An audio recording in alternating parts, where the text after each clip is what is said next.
Fala, leitores da Bíblia, graça e paz. Como é que vocês estão? Tudo bem? Vamos ler hoje 2 Reis capítulo 5 e 6 e também Provérbios 17. Vamos falar com o Senhor. Senhor, nosso Deus e Pai, te agradecemos, Senhor, por mais um novo dia, por tuas bênçãos, teu cuidado, teu amor por nós. Te louvamos pela tua palavra e te agradecemos por tê-la diariamente, nos ensinando, nos orientando. Nos ajuda, Pai, a cumprir a tua vontade para a nossa vida, Senhor. Todas essas histórias, todos os provérbios que temos lido sejam úteis na nossa vida, nos transformando à medida que lemos e meditamos. Abençoa-nos, ó Deus, em nome de Jesus. Amém. Muito bem, vamos à leitura então de 2 Reis capítulo 5.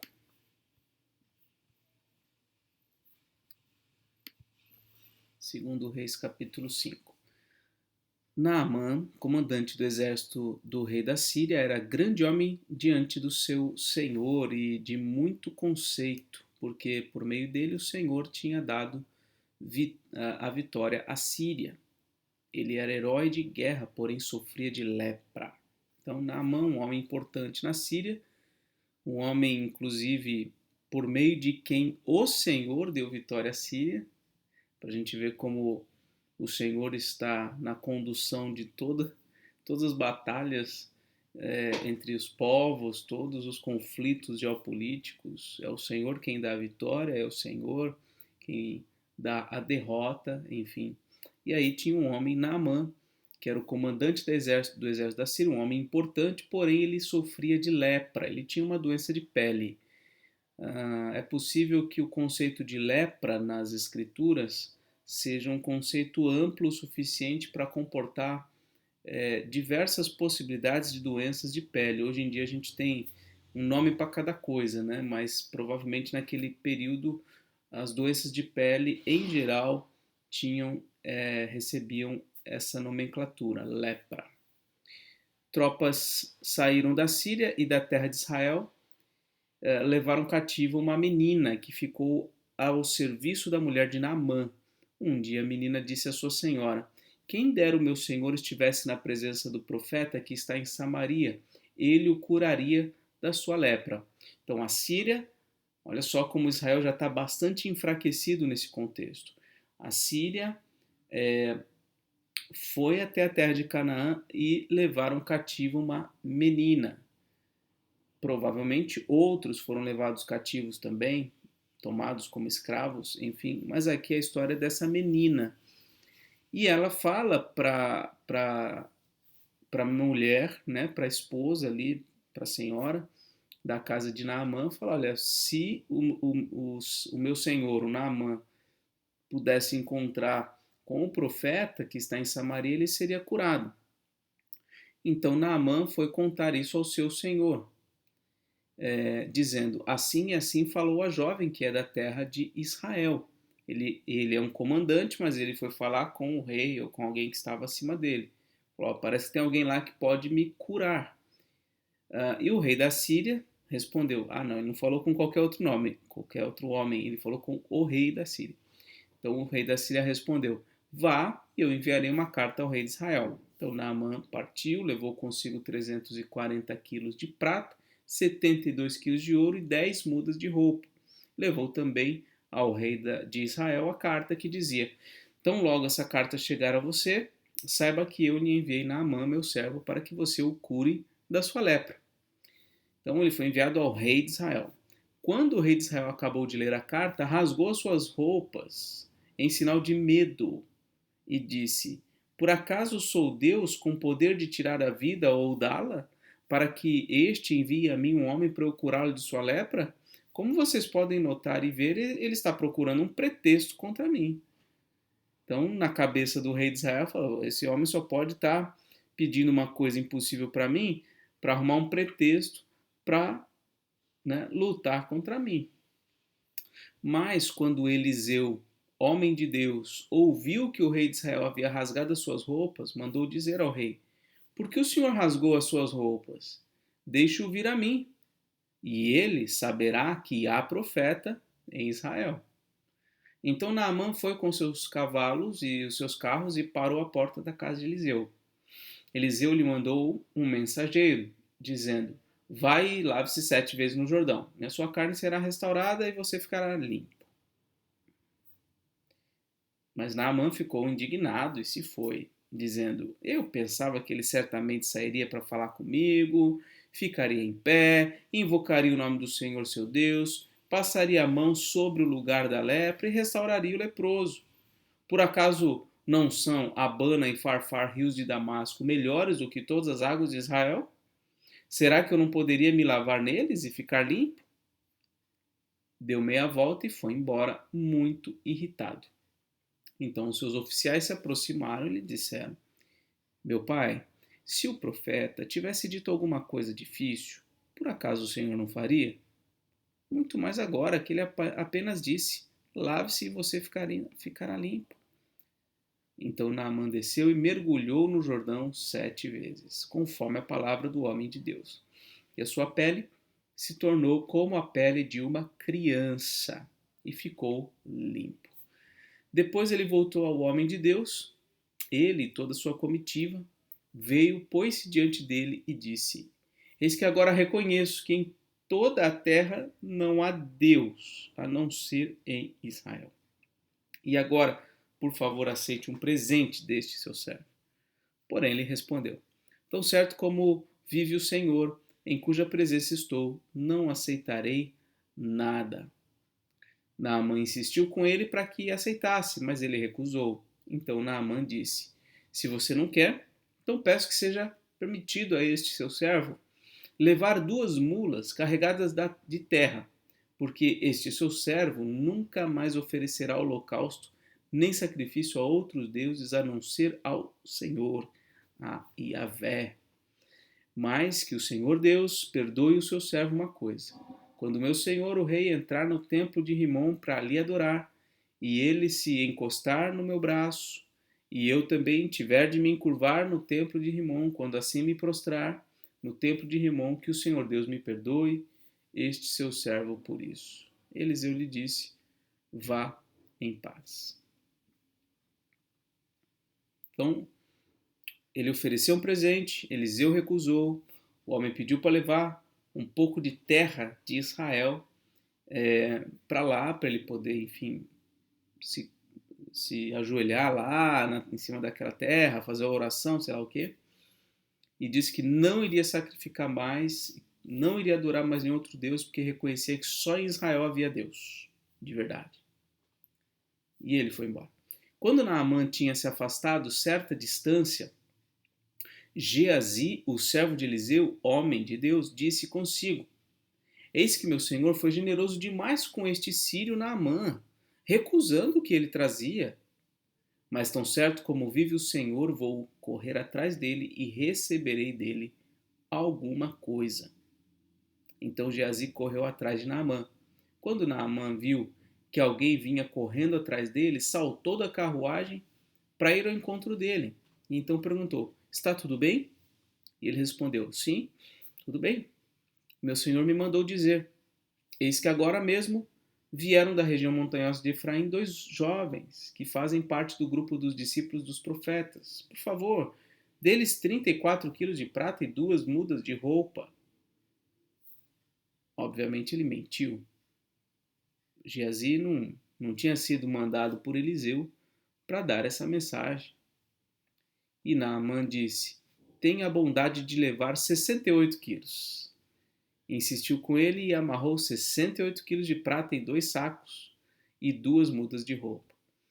Pôs isso sobre os ombros de 2 dos seus servos para que o levassem à frente de Geazi. Quando ele chegou à coluna, pegou os sacos que os servos traziam e os depositou na casa. Então despediu aqueles homens que se foram. Ele, porém, entrou e se pôs diante do seu senhor. E Eliseu perguntou: de onde você vem, Geazi? E ele respondeu: este seu servo não foi a lugar nenhum. Porém, Eliseu disse: você acha que eu não estava com você em espírito quando aquele homem voltou da sua carruagem para encontrar-se com você? Será que Esta era a ocasião para você aceitar prata e aceitar roupas, olivais e vinhas, ovelhas e bois, servos e servas? Portanto, a lepra de Naamã se pegará a você e a sua descendência para sempre. E Geazi saiu da presença de Eliseu já leproso, branco como a neve. São coisas impressionantes que aconteceram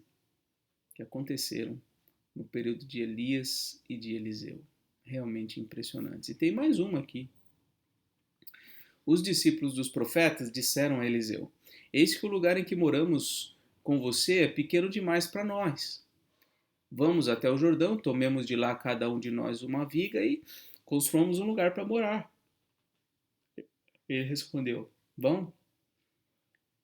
Então os discípulos dos profetas provavelmente eram discípulos de Eliseu ali, o pessoal que estava ali seguindo Eliseu. Eliseu devia ser o mentor, o professor, o mestre daqueles rapazes.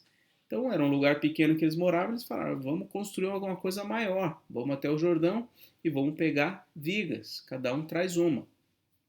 Eliseu permitiu, versículo 3.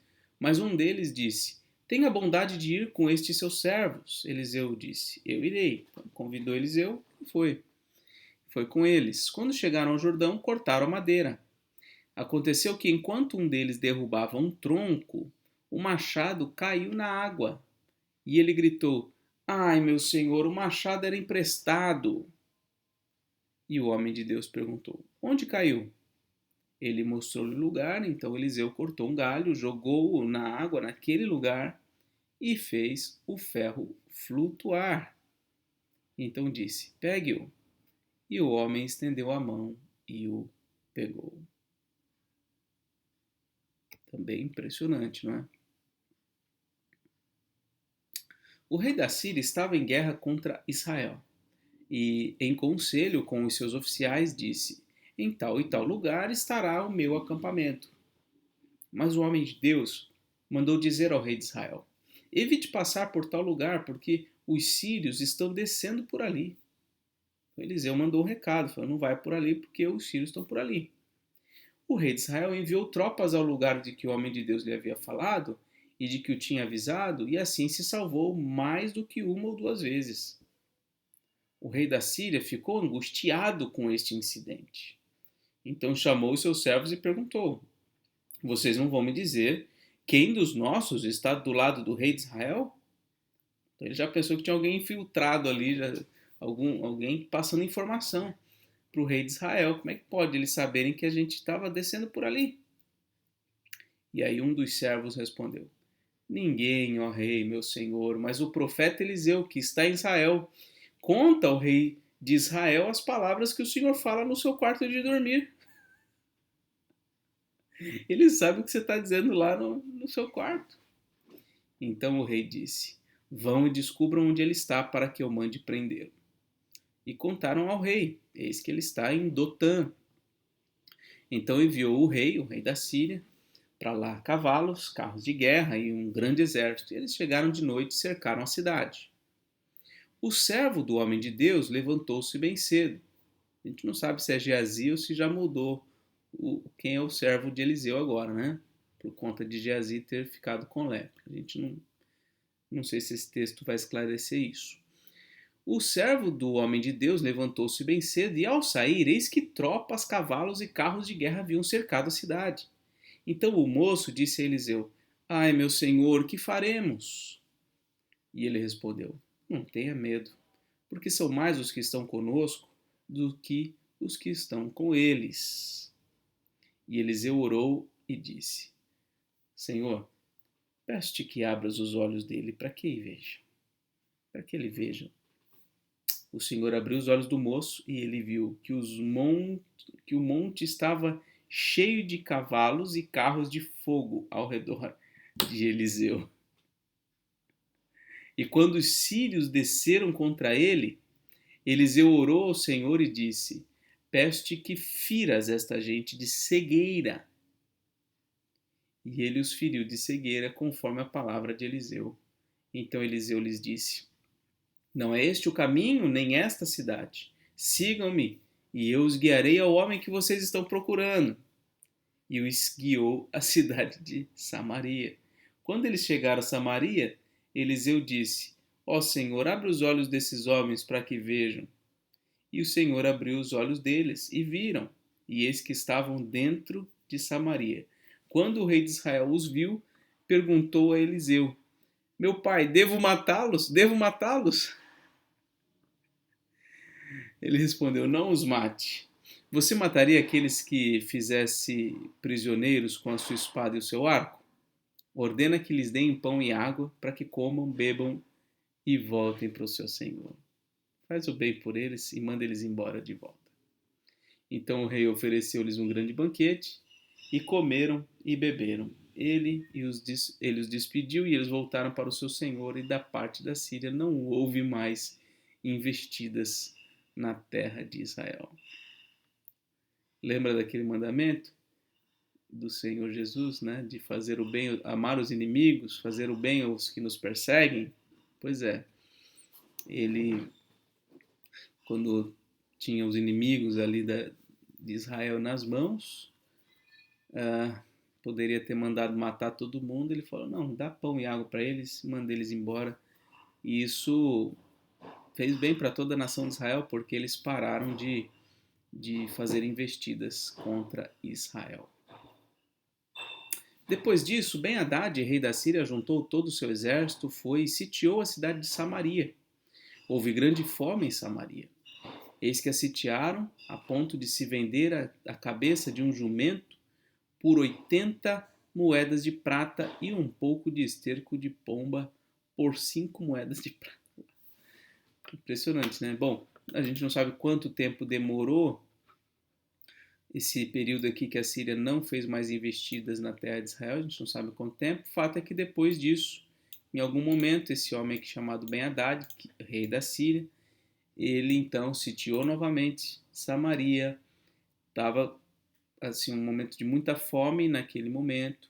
Quando fala de sitiar, é cercar, né? Cercar e tentar fazer com que ninguém saia, ninguém entre da cidade.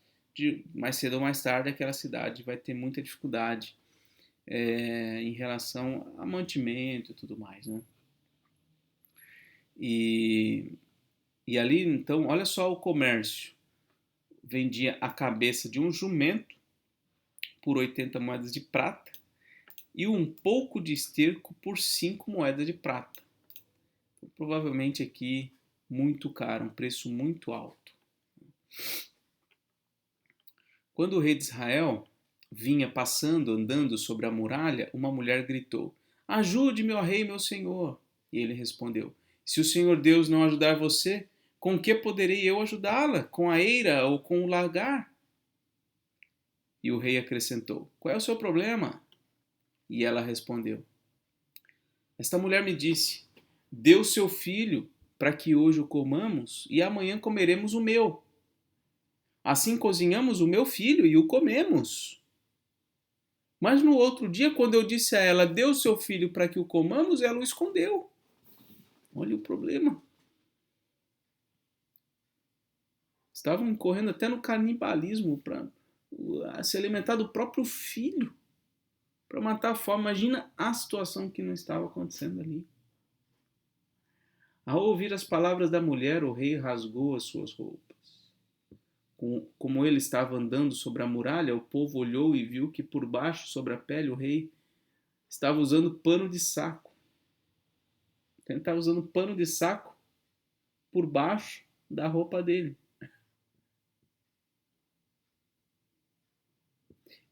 Me surgiu agora a dúvida: quem que é o rei de Israel nesse período? Eu preciso dar uma olhada. Então o rei disse: Que Deus me castigue se até o final do dia Eliseu, filho de Safate, ainda estiver com a cabeça sobre os ombros. Quer dizer, ele estava de pano de saco, uma suposta expressão de contrição, de arrependimento, de busca por Deus, mas no fim ele se volta contra o profeta. Ele fala: eu vou acabar com Eliseu, eu vou arrancar a cabeça dele. Eliseu estava sentado em sua casa juntamente com os anciãos. O rei enviou um homem à sua frente, mas antes que o mensageiro chegasse, Eliseu disse aos anciãos: Vocês estão vendo como aquele filho de um assassino mandou alguém para cortar a minha cabeça? Quando o mensageiro vier, fechem a porta e empurrem-no com ela. Não é fato que logo depois dele se ouvirá o barulho dos passos de seu senhor? E enquanto ainda falava com eles, chegou o rei, que disse: Eis que este mal vem do Senhor Deus. Que mais poderia eu esperar do Senhor? E aí nós vamos ler o capítulo 7 na próxima leitura. Tá bem? Vamos agora a Provérbios 17. Vamos ver depois como que essa história se resolveu, né? Provérbios 17. Melhor é um bocado seco e tranquilidade do que a casa cheia de carnes e brigas. Ou seja, é melhor ser pobre, é melhor não ter nada, é melhor viver uma vida simples e ter tranquilidade nos relacionamentos do que ter muito dinheiro, prosperidade e, no fim, viver uma vida de guerra, de briga, de conflitos familiares.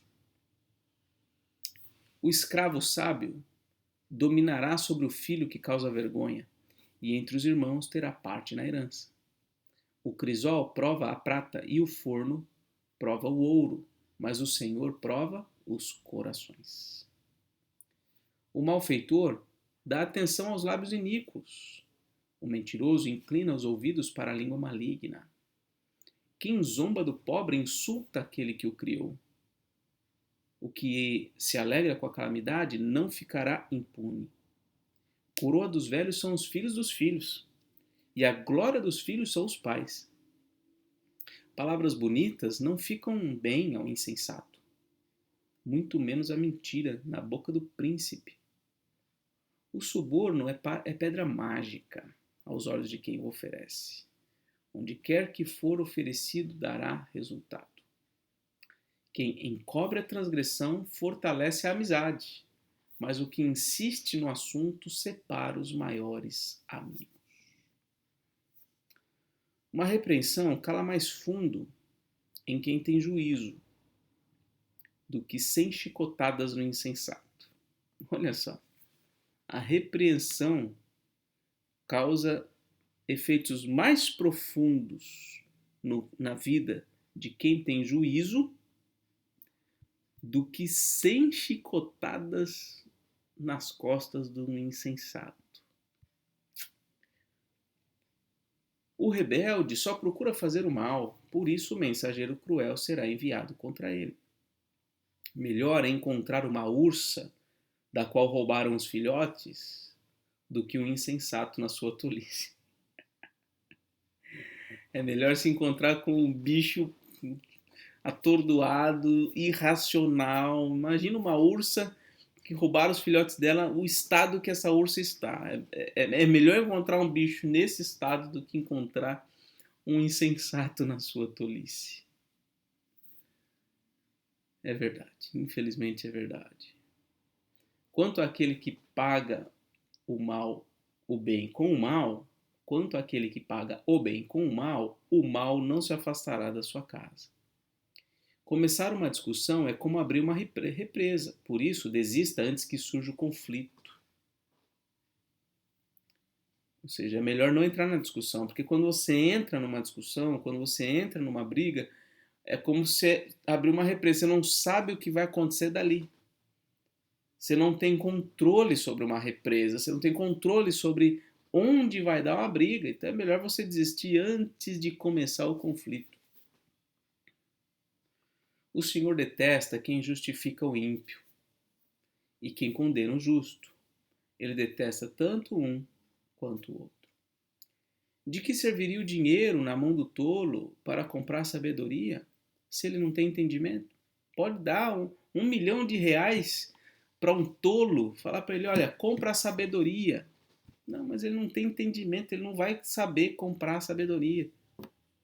Então não adianta nada dar dinheiro para quem não tem entendimento de como fazer uso daquele dinheiro. O amigo ama em todo tempo. Na angústia nasce o irmão. Quem não tem juízo se compromete, ficando por fiador do seu próximo.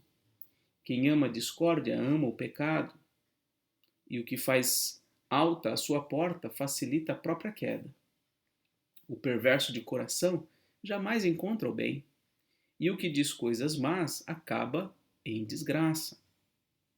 Quem gera um tolo faz isso para sua própria tristeza. O pai do insensato não terá alegria. O coração alegre é bom remédio, mas o espírito abatido faz secar os ossos. O ímpio aceita suborno secretamente, para perverter as veredas da justiça. A sabedoria é o alvo do inteligente, mas o tolo volta os olhos para os confins da terra. O filho do insensato é tristeza para o pai e amargura para quem o deu à luz.